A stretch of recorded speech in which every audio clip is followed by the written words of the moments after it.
All right, you ready for part two? And this is going to be of the backyard. Here we go. So where the front yard was trying to create more of a barrier between the neighbors and our driveways, the backyard is just for us. And it's where we like to hang out a lot in the summer. One thing I really don't like about my backyard is this chain link fence. So we're trying to grow some Virginia creeper, and I want it to spread all over the fence so that we can block out the neighbor's property and block out their weeds too. So it is spreading, and I love this plant. It's so tough. It takes any conditions that you've got, sun or shade. Now it's a really narrow walkway between the two houses, so we had to pick all tall, skinny plants. This is a beautiful tree. It's a columnar white pine, and once it gets bigger, these needles are so soft, so they won't even poke you. Love it. We'll brush up against it and you won't even notice. It's a little shady here, but I do have some Saskatoons, oh the wind, right here and there. They don't produce as much berries as they would in the sun, but they produce enough to make me happy. Put them in my yogurt. Now one plant I bought new is this golden yew. It also has nice soft needles, but I love the bright green color, especially in a dark, shady corner. Okay, and you are going to notice that I have a lot of color repetition of purple in the yard. I think in a small space, it just makes the feeling more cohesive, so your eye just doesn't jump around from place to place. Now look at this poppy. Isn't that gorgeous? These are the ones that I started from seed and grew them in the house. And what I love about this are the leaves are a blue gray kind of color, and they've got a ruffled edge, so they're really pretty even when they're not in flower. But this, look at the buds. It's going to go to town here right away. And to repeat that purple or burgundy, I do have a weeping crabapple, and on the underside of the leaves you can see it's a purple.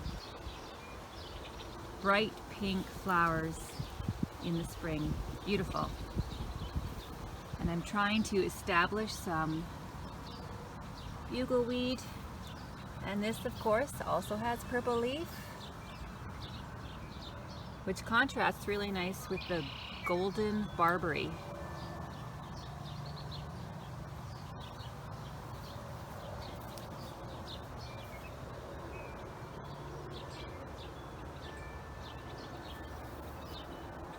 The blue kazoo spireas are flowering. The new foliage, let's see if we can get in here, also has a purple tinge. And the fall color is spectacular on these spireas.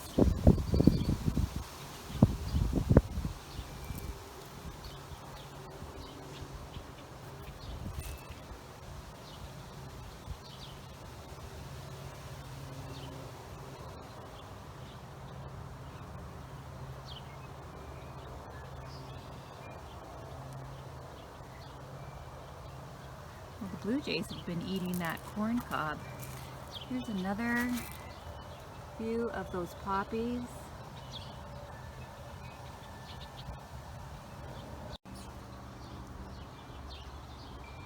Now on the other side, next to the fire pit area, we have a sedum.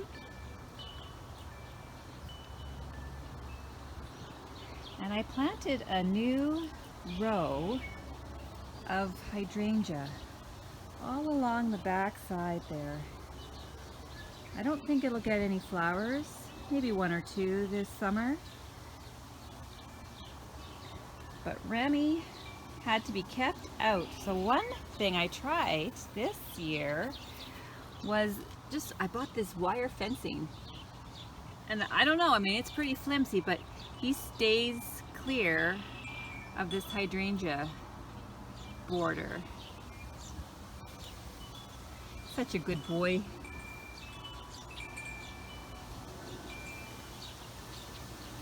And on the back side here, next to the deck, lots of those poppies and purple heuchera. And my boy.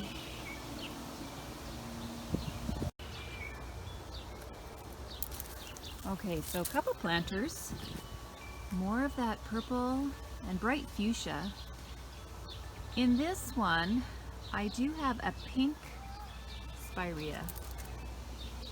Very light pink flowers. I got these last fall on a clearance, and they sure make a presence in these planters. Take up a lot of space.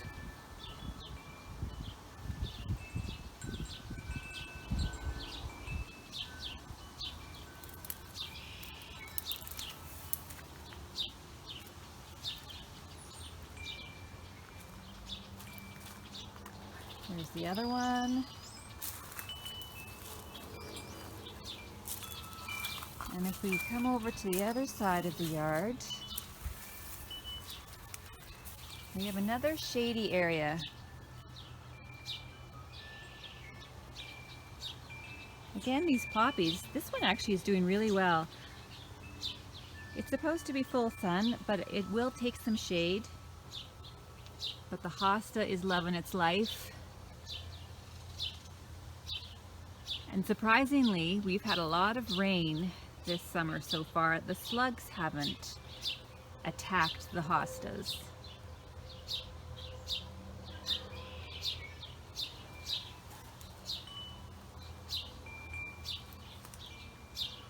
Can you tell I like the poppies?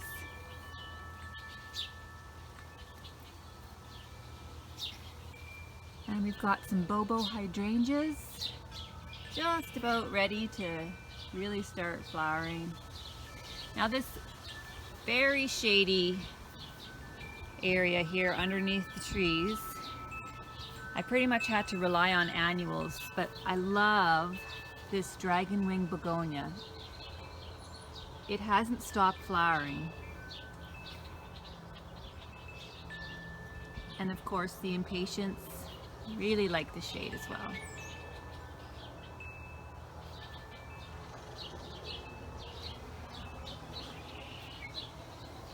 Now one thing I'm going to do next year is make sure I pinch back my begonias. Look how tall this thing is.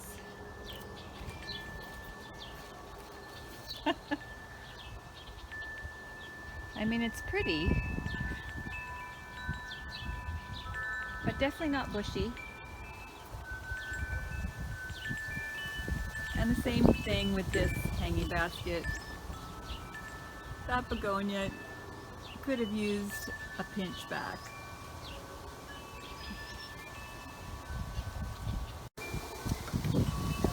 Let's go up to the deck here.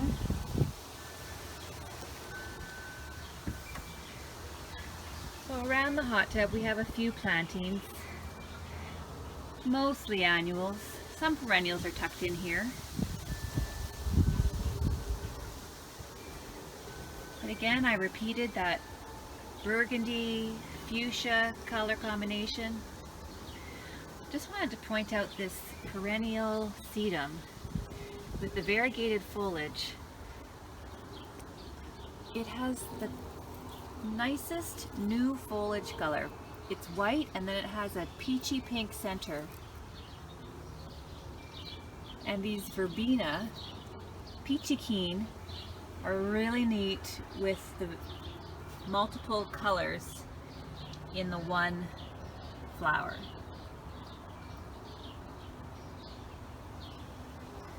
The rose is starting to bloom. It smells so good. Japanese maple there.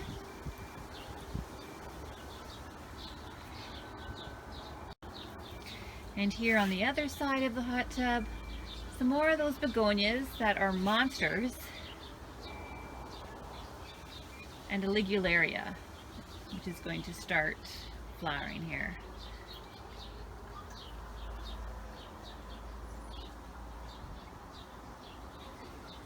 Now this planter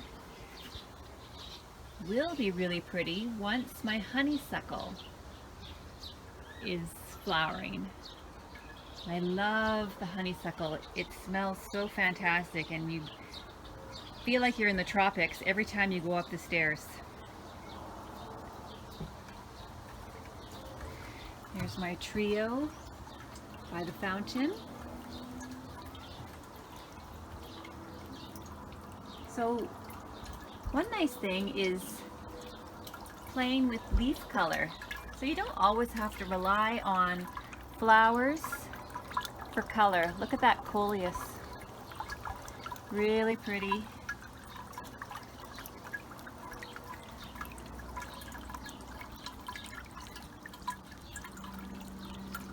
And that double flowering impatient is beautiful too.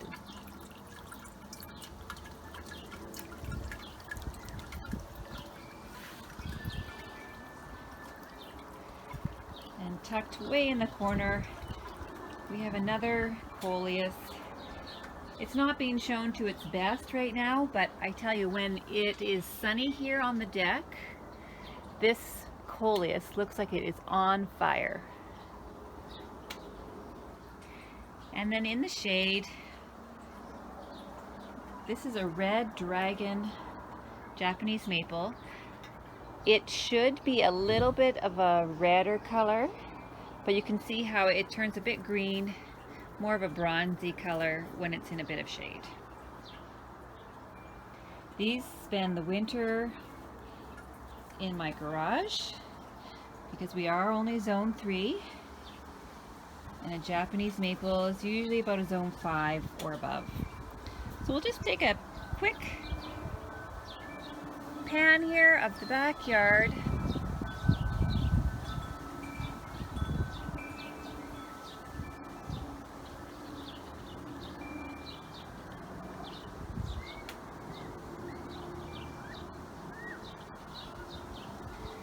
It's been a little warm, so Remy had to have his pool out.